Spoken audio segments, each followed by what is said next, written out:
La Bible, sans doute le livre le plus étrange et extraordinaire du monde. C'est sûrement pour ça qu'elle est lue par plus de 5,8 milliards de personnes à travers la planète et plus de 3/4 de l'humanité possède aujourd'hui une version numérique complète de ces textes. Et pourtant, seule une infime partie de ces lecteurs connaît les 17 secrets que je vais te partager à propos de ce livre. Oui, 17, pas 15 comme prévu, car les 2 derniers sont de véritables trésors. Ils peuvent littéralement amener ta vie à un niveau supérieur. Mais pour les comprendre, il faudra d'abord comprendre et saisir les 15 premiers, car ils sont les fondations de ces 2. Bienvenue dans Logos, la série dans laquelle nous passons ensemble de la frustration de lire la Bible à un vrai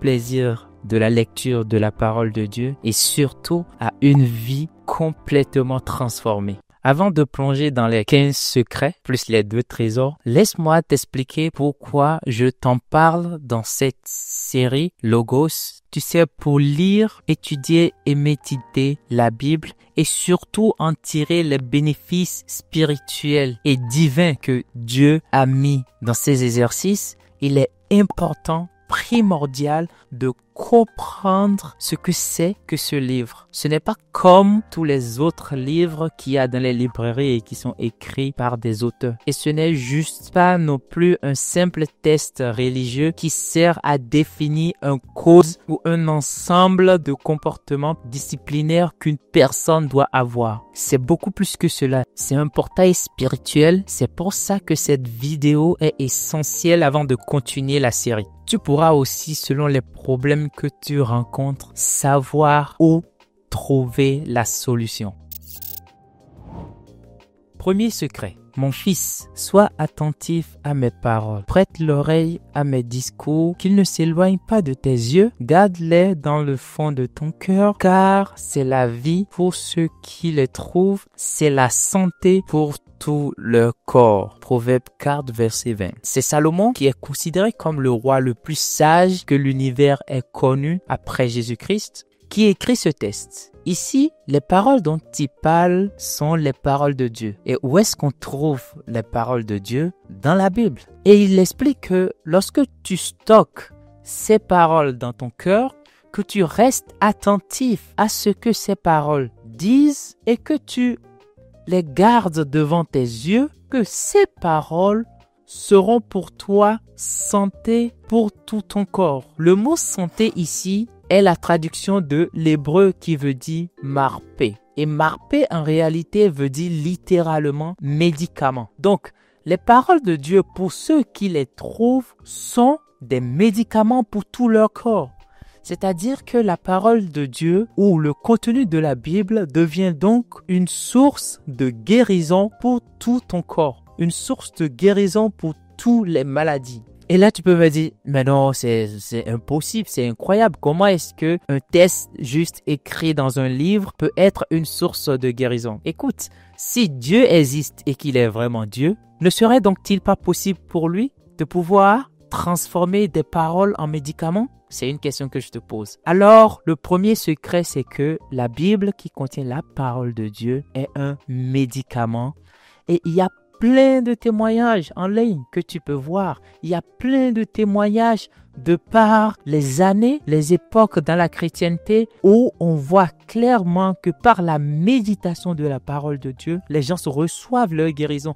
Par la proclamation de la parole de Dieu, des personnes atteintes de maladies graves, trouvées comme incurables par la médecine au travers de la méditation de la parole de Dieu, sont guéries. Donc, la parole de Dieu, la Bible, est un médicament spirituel. Mais n'oublie pas, il y a un petit détail dans ce test. Le test dit que la Bible, la parole de Dieu, devient un médicament pour ceux qui le trouvent. C'est vraiment ça la clé, pour ceux qui trouvent ces paroles de guérison qu'il y a dans la Bible. Et il dit aussi dans Psaume 170, verset 20, il, en parlant de Dieu, envoya sa parole il les guérit. Il les fit échapper de la fosse. Donc, Dieu envoie sa parole et sa parole a eu la capacité de guérir. Donc, non seulement ça a été expérimenté au travers des années, il y a plein de témoignages en ligne, mais ici, même dans l'expérience des Juifs, Dieu a envoyé sa parole et sa parole les a guéris. Sa parole s'est transformée en médicament. Secret numéro 2. Au commencement était la parole. La parole était avec Dieu et la parole était Dieu. En elle était la vie. Jean 1, 1-14. Le deuxième secret, c'est que la parole de Dieu est vie. C'est-à-dire que la parole de Dieu qui est dans la Bible, et donc je vais souvent interchanger la parole de Dieu avec la Bible, mais la parole de Dieu a cette capacité unique de pouvoir insuffler la vie à quelque chose qui est mort, de pouvoir rendre vivante une chose qui est devenue stérile. Jésus lui-même va dire que mes paroles que je vous ai dites sont esprit et vie. C'est-à-dire que quand il sort ces paroles, les personnes qui les reçoivent en eux une substance qui a la capacité de redonner vie à quelque chose qui est mort. Ainsi donc, si tu as quelque chose dans ta vie qui est morte, ça peut être au travail où rien ne fonctionne plus. Ça peut être dans tes pensées, dans ton intelligence, où tu penses que tu manques de créativité. Ça peut être dans ton corps où tu as des maladies. La parole de Dieu produit la vie et a la capacité de réveiller toutes ces choses qui sont mortes en toi. Voilà pourquoi Dieu est appelé celui qui donne la vie aux morts et qui appelle à l'existence les choses qui ne sont pas comme si elles étaient. Waouh!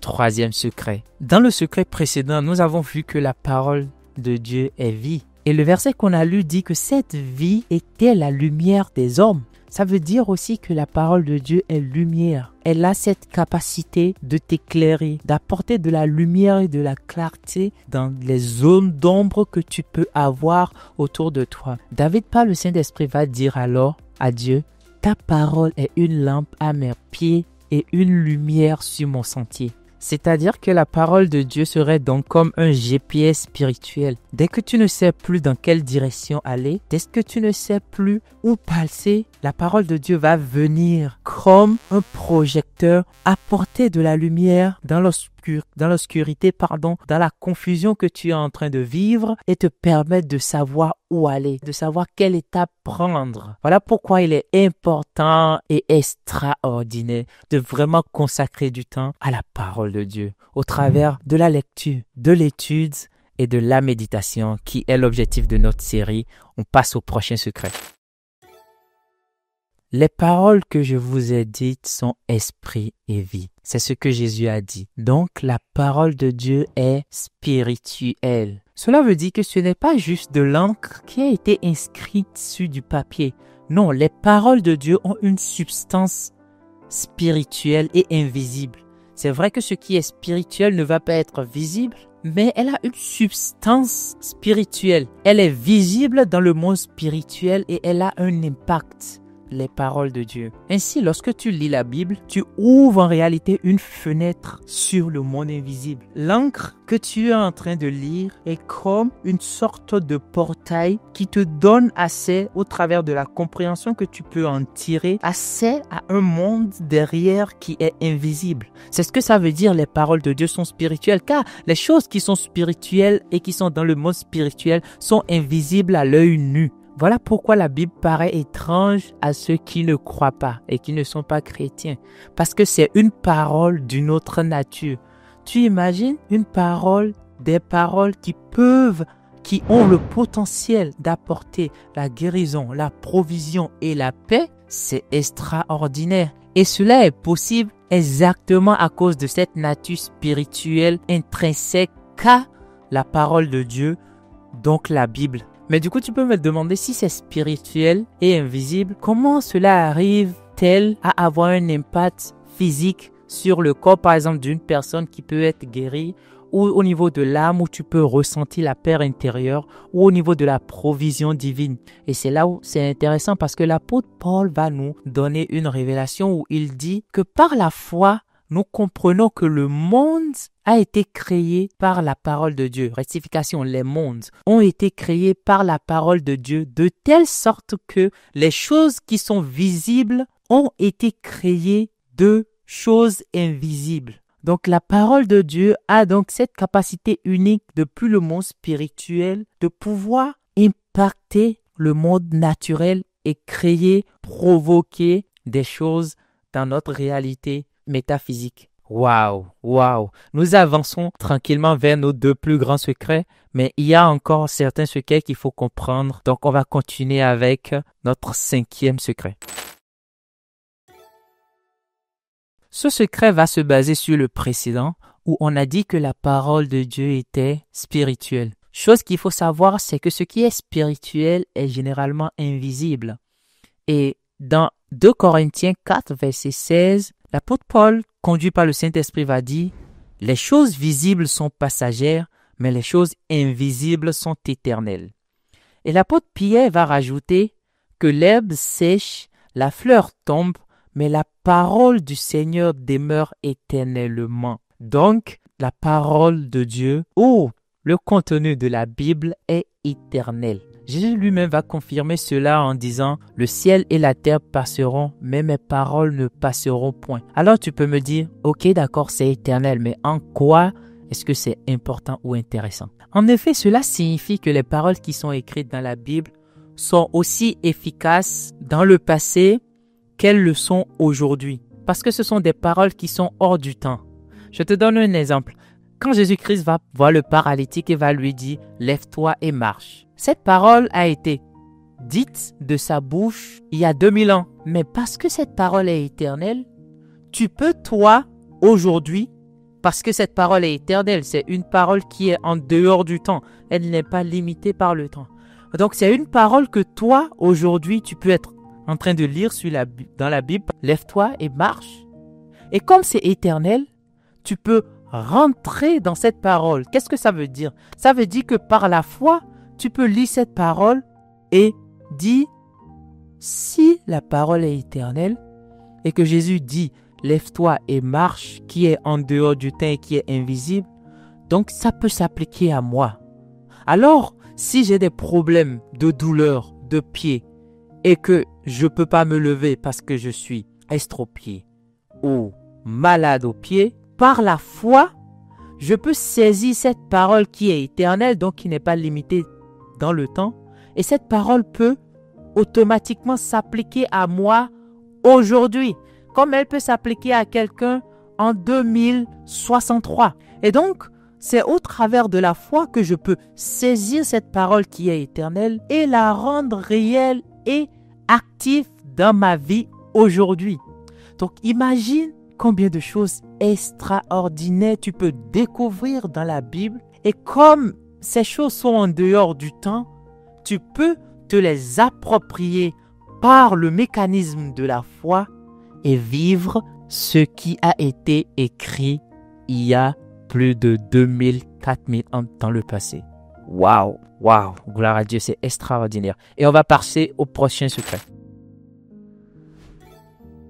Tu connais sûrement la parabole du semeur. Et si tu ne connais pas, je te propose de le lire. C'est dans Luc 8, 4 à 15. Mais Jésus va dire au verset 8, « Voici ce que signifie cette parabole. La semence, c'est la parole de Dieu. » Et voilà donc notre 6e secret. La parole de Dieu est une semence. La parole de Dieu est considérée comme une semence et la terre dans laquelle cette parabole est semée est le cœur de l'homme. Si tu sèmes un noyau de mangue, tu obtiendras un manguier. Si tu sèmes des pépins de pommes, tu obtiendras naturellement un pommier. De la même façon, si tu sèmes la parole de Dieu dans ton cœur, qu'est-ce que tu obtiendras? Tu obtiendras ce dont cette parole parle.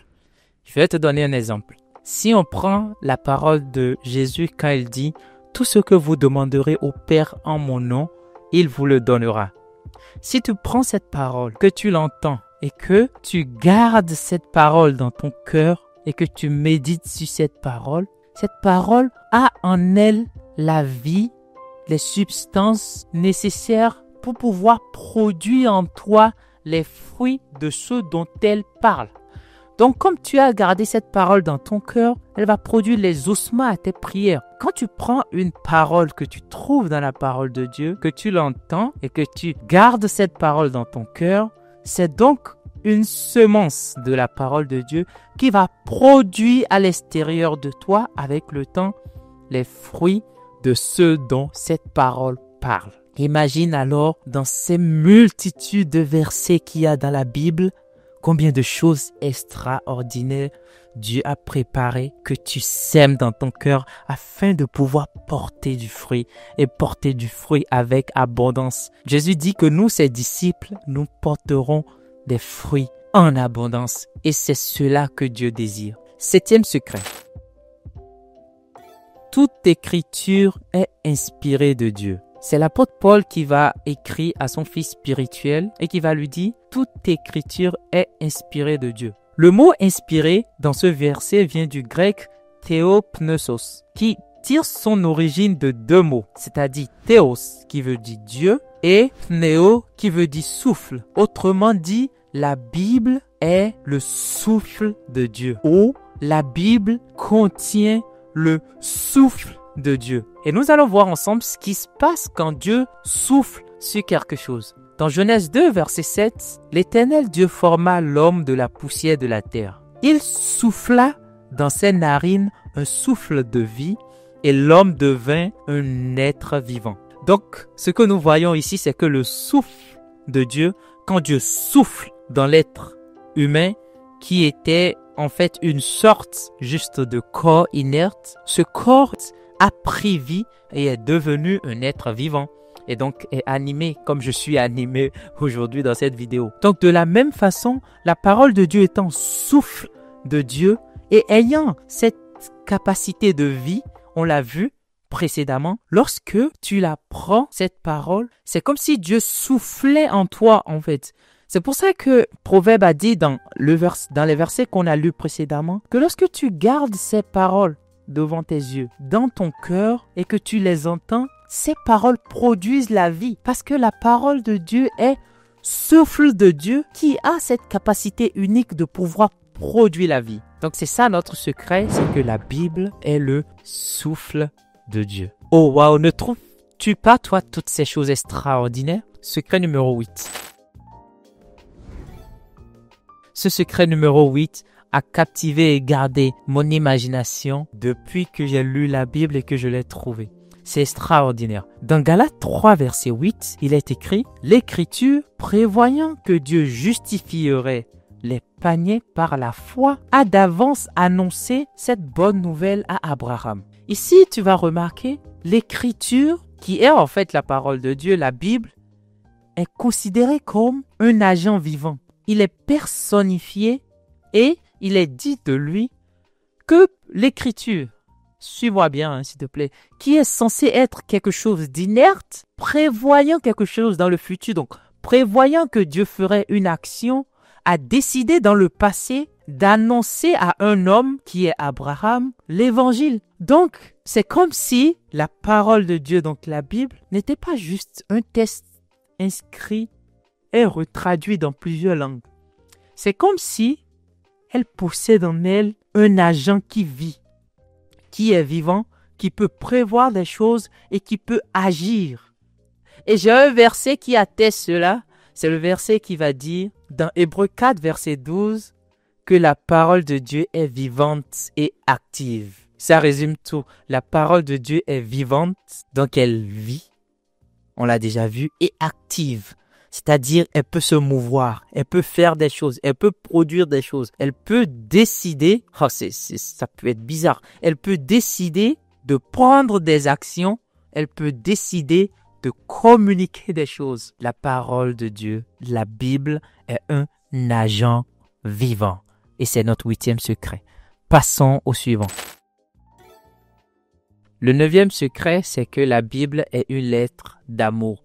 Lorsque tu parcours un peu la Bible, tu vois juste l'histoire d'un Dieu tellement rempli d'amour, va créer des hommes à son image et à sa ressemblance. Mais ces hommes vont par leur propre volonté s'entraîner dans un cycle d'autodestruction et d'égoïsme sans fin. Alors Dieu va, par son amour, lui-même devenir homme afin de pouvoir sortir ces hommes qu'il aime tant de ce cycle de destruction sans fin. Cela explique les guerres, l'égoïsme, les problèmes que vit l'humanité aujourd'hui. C'est le renouvellement perpétuel d'un cycle d'autodestruction où nous faisons le mal mutuellement et sans fin. Et voilà pourquoi Jésus, il est venu et il est mort pour restaurer cela. Et l'un des plus grands commandements qu'il va donner, c'est d'aimer les autres comme lui, il nous a aimés. Et comment lui, il nous a aimés? Il est mort sur une croix pour nos fautes à nous. Et il a dit, pardonne-leur car ils ne savent pas ce qu'ils font. Afin que nous aussi, nous puissions aimer les gens comme ça, en les pardonnant, en les aimant, en leur donnant le mieux de notre être et en n'étant pas égoïste pour propager ce cycle d'autodestruction.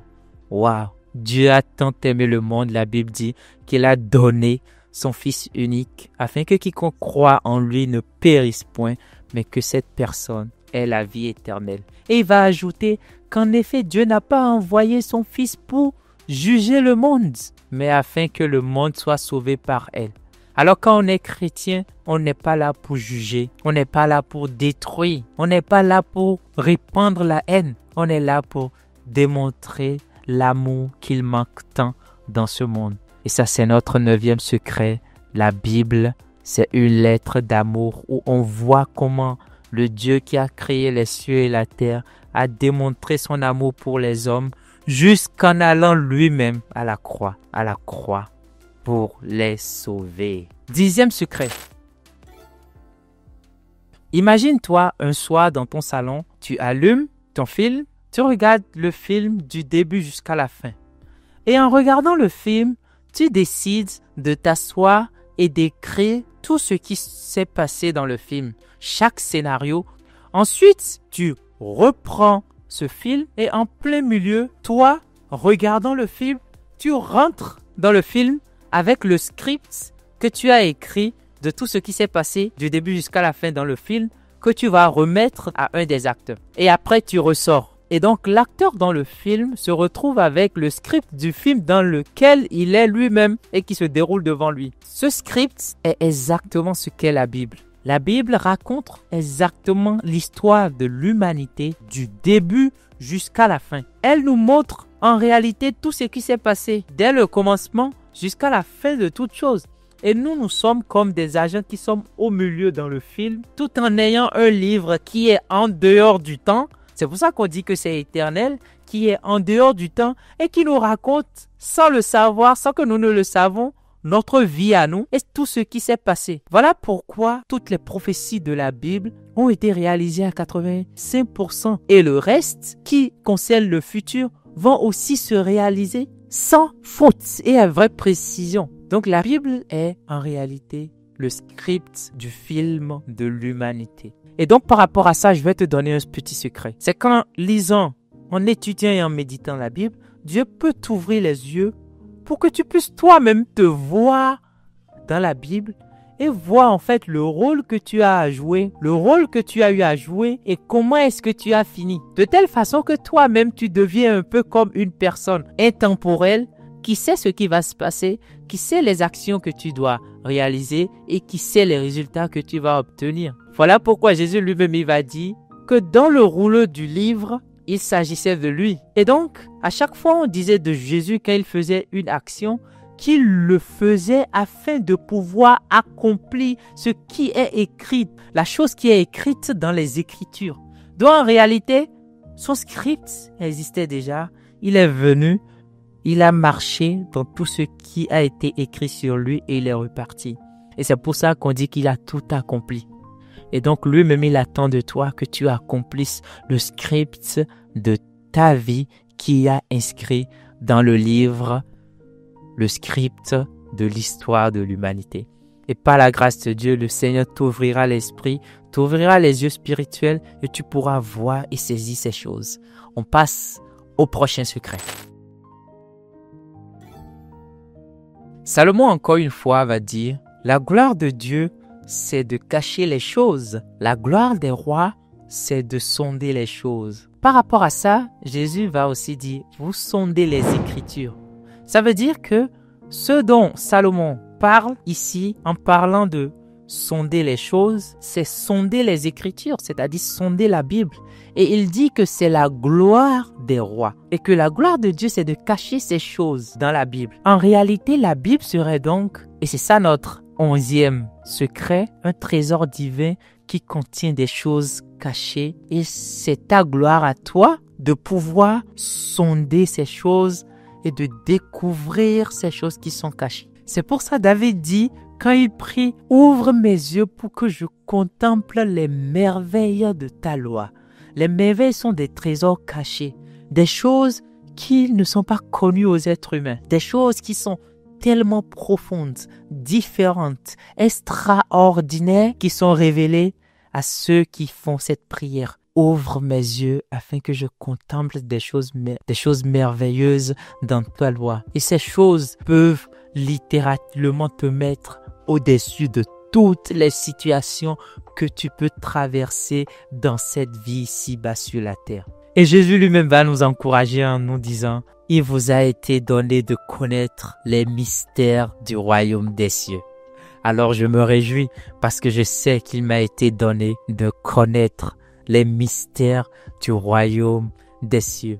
Et croyez-moi, ce ne sont pas des réalités qui sont visibles à l'œil nu et qui peuvent être juste connues de tous, des savants, des écrivains. Ça n'a rien à voir avec si tu es lettré ou pas lettré. D'ailleurs, je vais te partager un verset avec toi qui démontre ça clairement. C'est Ésaïe 29, 1 à 12. Et la vision de tout vous sera comme les paroles d'un livre scellé qu'on donne à quelqu'un qui sait lire, quelqu'un de lettré, en disant, lis ceci, je te prie. Et il dit, je ne puis, car il est scellé. Et on donne le livre à celui qui ne sait pas lire en disant, lis ceci, je te prie. Et il dit, je ne sais pas lire. Donc en fait, c'est un livre qui est scellé qu'on va donner à un lettré, un intellectuel, quelqu'un qui a le doctorat, quelqu'un qui a un agrégé. On va lui dire, lis. Et il va dire, je ne peux pas, j'y comprends rien. C'est scellé. Et on va le donner après à quelqu'un qui est non lettré.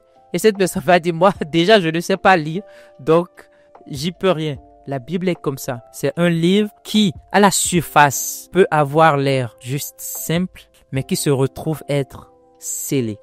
Et la seule façon de pouvoir saisir les profondeurs, c'est que Dieu t'ouvre les yeux afin que tu puisses contempler les merveilles de sa parole. Waouh! 12e secret.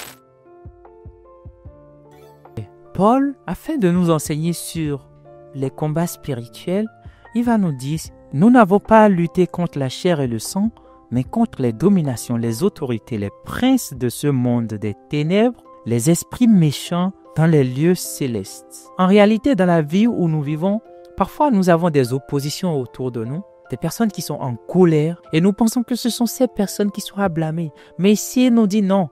En fait, ce n'est pas contre eux, notre combat. C'est contre ces esprits-là qui les manipulent, qui pervertissent leur conscience et leur intelligence. Et il va nous donner un petit secret.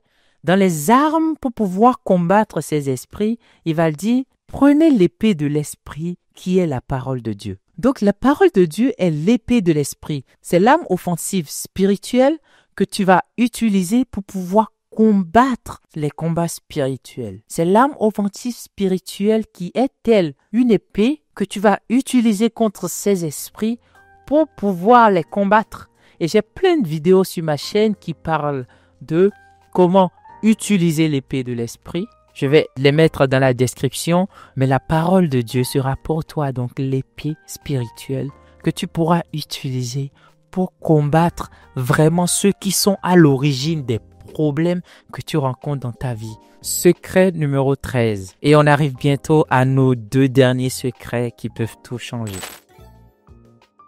La Bible est la nourriture de la nouvelle création. Tu sais, quelqu'un qui est chrétien est quelqu'un qui est né de nouveau. Donc, la personne n'est plus juste un être simple parce qu'elle est devenue une création. spirituel qui n'a plus la même nature que toutes les personnes qui vivent dans le monde. La Bible va dire que lorsque tu es en Christ, tu es une nouvelle création. Les choses anciennes sont passées et voici, toutes choses sont devenues nouvelles.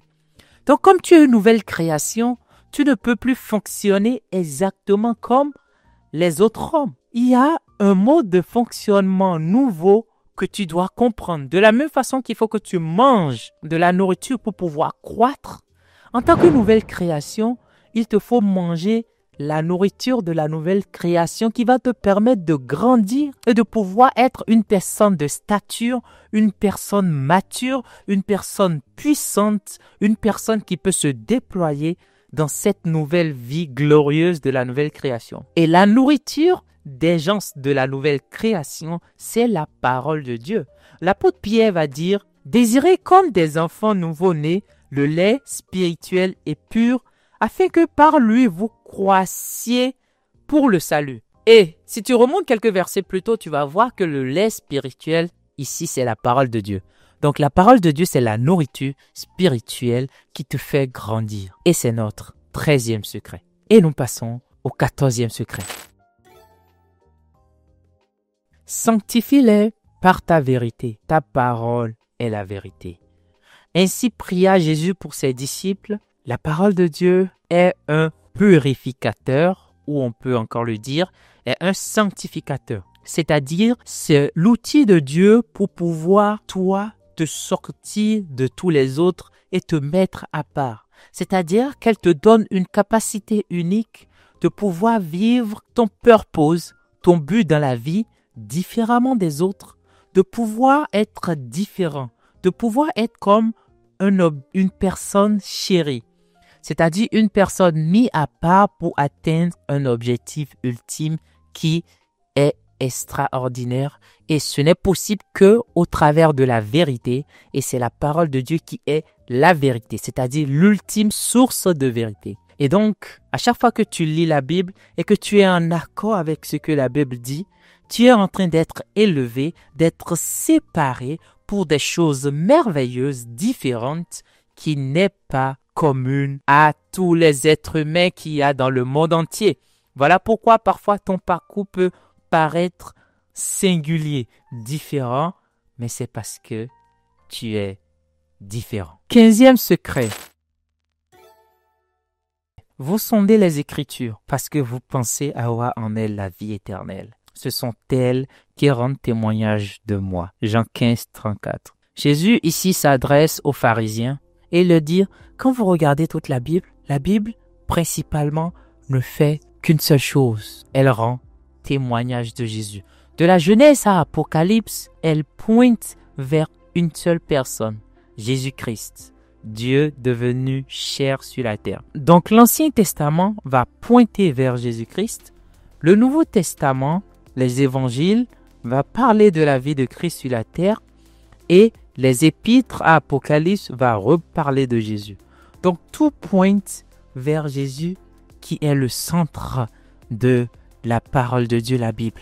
Voici pourquoi notre ultime but, c'est que tu tournes autour de Jésus. C'est pour ça que chaque prophétie, chaque parole, les matériaux, les animaux, toutes ces choses dont la Bible va parler, va avoir forcément un sens qui va te retracer et te ramener à Christ, qui est le centre de toutes choses. Et c'est pour ça qu'il est appelé lui-même la parole faite chair. Donc la parole est un témoin céleste et elle témoigne du Seigneur Jésus-Christ. Et nous y sommes, nos deux trésors. On va commencer par le premier. La Bible est le testament légal de Dieu. Oh, mais c'est juste ça ce dont tu veux me parler? Non, non, non et non.